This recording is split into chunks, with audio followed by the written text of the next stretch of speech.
Before going any further, let's provide a definition for bloodborne pathogens. Bloodborne pathogens are pathogenic microorganisms that are present in human blood and can cause disease in humans. These pathogens include, but are not limited to, hepatitis B virus, HBV, and human immunodeficiency virus, HIV, associated with AIDS.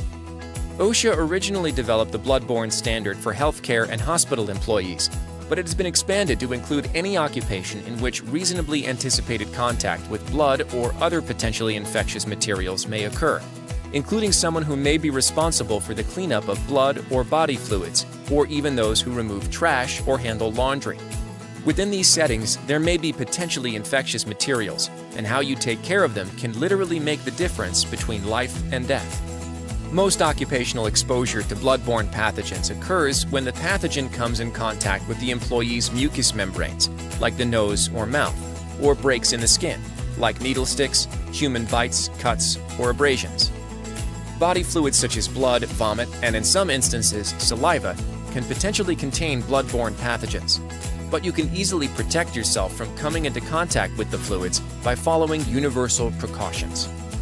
The Centers for Disease Control and Prevention established the Universal Precaution Approach, recommending that blood and certain body fluids from all patients be considered potentially infectious, and that infection control precautions be taken to minimize the risk of exposure. This is the approach taken by OSHA in the bloodborne standard. The best defense is a thorough offense. Always follow universal precautions, as well as your facility's exposure control plan when handling contaminated materials. This means that at all times, assume that all blood and most body fluids are contaminated with bloodborne pathogens, and that you should follow proper protective practices when handling a cleanup or an exposure. Alternative color coding or labeling of laundry is acceptable if all of the soiled laundry is handled using universal precautions, and the labeling or color coding is sufficient to let all employees know that compliance with universal precautions is required. If laundry is shipped to a location that does not use universal precautions, the bags or containers must be properly labeled and color-coded red or orange. Remember that needles or other sharp objects may be hidden within the laundry. Wear personal protective gear if you are responsible for handling contaminated laundry. Besides protecting yourself, you are responsible for containing the bloodborne pathogens and decontaminating the area so someone else isn't exposed.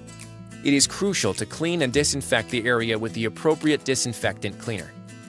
After a cleanup procedure, always remove and dispose of your gloves and other equipment in a properly labeled container or a red or orange infectious waste bag.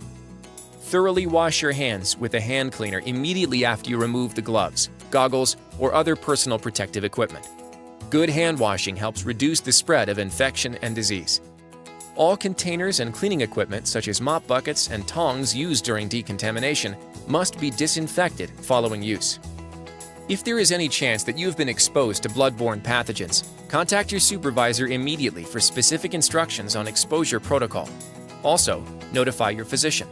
Once an exposure occurs, be sure to pay attention to your health and watch for any symptoms that are related to HIV or HBV. Hepatitis B, or HBV, is a type of liver disease that inflames the liver and leads to liver damage and sometimes even liver cancer. HBV has the following symptoms: fatigue, abdominal pain, loss of appetite, nausea, jaundice, vomiting, diarrhea, light-colored stools, and dark urine. HBV symptoms may not appear for some time after initial exposure.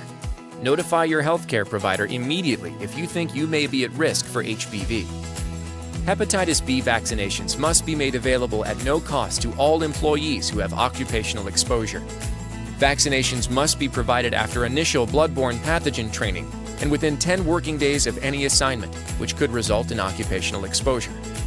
If someone should contract HIV, they may develop AIDS, or acquired immune deficiency syndrome.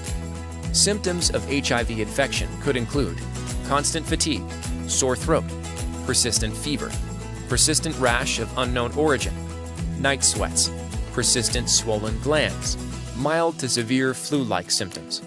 Just like HBV, HIV symptoms may not appear for many years after the exposure. If you think you may be at risk for HIV, contact your healthcare provider immediately. OSHA requires that each job site in which there is a reasonable likelihood of bloodborne pathogen exposure have a written exposure control plan, and it must be kept updated. Reviewing the plan, at least annually, is an important part of knowing how to protect yourself. Your supervisor should provide a copy upon request. OSHA requires specific documentation from your employer. When an exposure occurs, your employer must maintain certain records for 3 years after the exposure. Now that you understand OSHA's concern for your health and safety,